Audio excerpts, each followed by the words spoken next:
Welcome to a new video, and in this video I will be sharing with you guys my 10 favorite sneakers from my sneaker collection. I am honestly not a big sneaker person, but for some reason over the past few years I have built up quite a large sneaker collection, and so I really need to start wearing some of them. I didn't realize how beautiful some of my sneakers are until I was going through selecting my 10 favorites for this video, and I was like, wow, I have some really cool sneakers and I need to wear them. We will start off with one of my favorite shoe designers, Christian Louboutin, and he's known for making some really cool sneakers for both men and women. So this first pair is a white mesh material and it has his signature spikes on the toe. I love the gold trimming that's around the sides and also how the laces have some gold stitching in them. The spikes are what makes the shoe, and it makes it instantly recognizable as Louboutin because that's what he's known for. The bottom is also red. As you can tell, I haven't worn them. This pair is also very breathable because of this mesh. It has little holes so your feet don't get all hot and sweaty if that happens to you. It honestly doesn't happen to me. I rarely ever sweat. I never sweat when I go to SoulCycle or Barry's or anything. I'm just not very prone to sweating. But if you do tend to get sweaty feet, then this pair of shoes is really nice because it's quite breathable and it's nice and soft. The next Louboutin is a very cool shiny metallic-y one. It looks like it's some sort of exotic skin, but it's not. It's just this type of leather that they use. This pair has these little sparkly glitter sequin things throughout on the sides that trim it. The back of the shoe I think is supposed to be imitating crocodile, so it looks like crocodile sequin skin. It's a bit difficult to tell from the video what color this shoe is exactly, but it's very silvery and it has sort of an iridescent shine to it. The laces are plain white, but I'm sure you can switch them out with other colored laces if you prefer. And like the other pair, it's also red on the bottom, and this one I have not worn either. I don't have many silver sneakers, especially ones that shine like this, so I love how this kind of has a sort of mirrored effect to it. And now this third pair is also a Louboutin sneaker. This one is similar to the previous one. This one is more silver and this is more gold. This gold pair also kind of imitates an exotic skin. It looks like it's supposed to be python, but it's not because I purchased these in California and python is banned in California, so I know for certain it's not python. This one has sort of a gold glitter shimmer to it. It's not glitter because when you rub it, none of it comes off onto your fingers. And I honestly do not like shoes with glitter because I think they are not the best quality because it kind of comes off over time. I think they just used a shiny fabric for this shoe, and so it has that glitter kind of effect without being actually glitter. The laces are sort of a beige-ish off-white color, which I find complements the shoe really nicely. And this gold faux python that's on the heel also trims the top of the tongue and around the sides of the sneaker. This one is also unworn.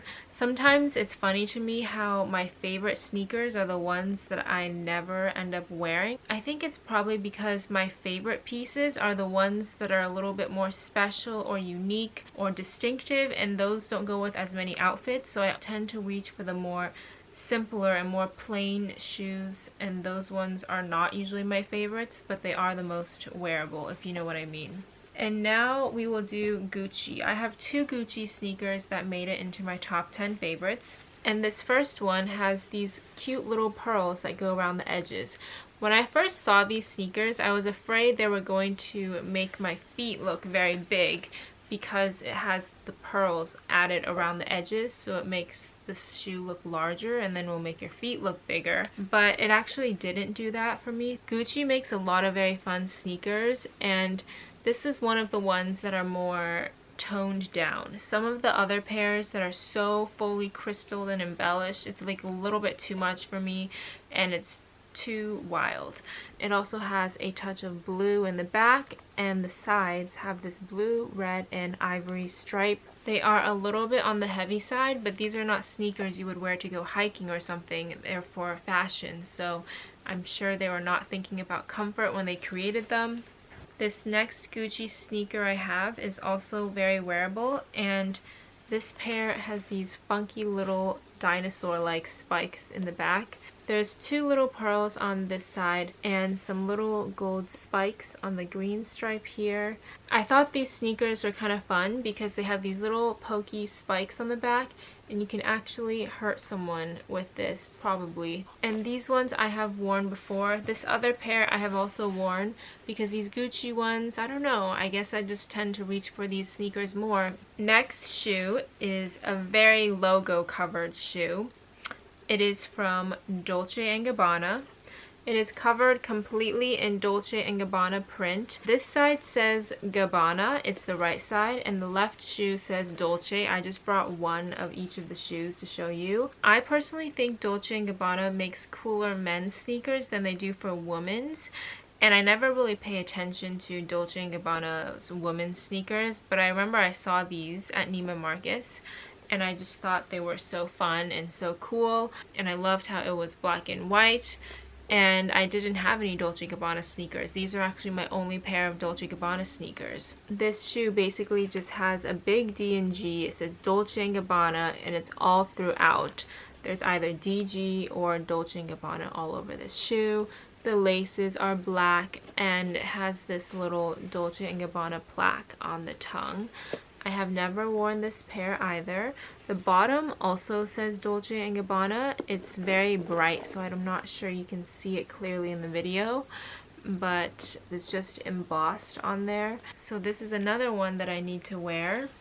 The next pair is from Chanel.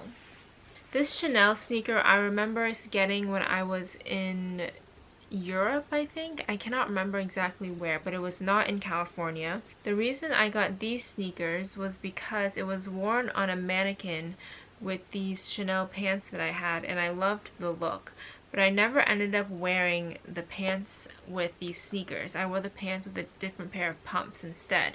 So I have not worn these, but I like the silver material on them. It actually makes like an interesting noise when you rub it. It feels like a nylon material, and the laces are a sparkly silver color. It has the CC on the side right here. It's just embossed into the shoe, and it has this gray trim that goes all around and to the front. This is probably one of the lighter designer sneakers because most of them are kind of heavy due to all the embellishments. Now we have this Miu Miu one.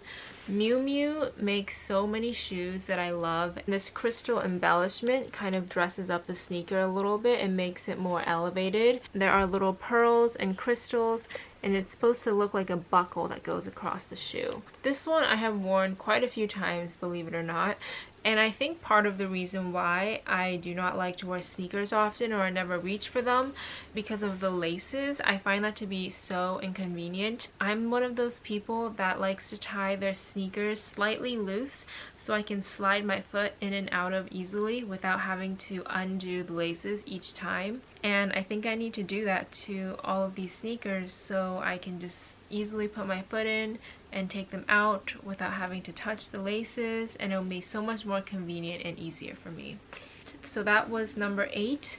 So number 9 is a Louis Vuitton Archlight. This is from one of my recent hauls because I purchased these recently. This sneaker is such a cool shape. I was honestly not a very big fan of the Archlight because it had this very aggressive look to it. I am someone that doesn't have one particular style. People have called me a style chameleon, you know, those animals that blend in with their background, because I can be super feminine and girly one day and the next day be wearing all leather, all black and edgy. But these shoes never really grew on me until recently.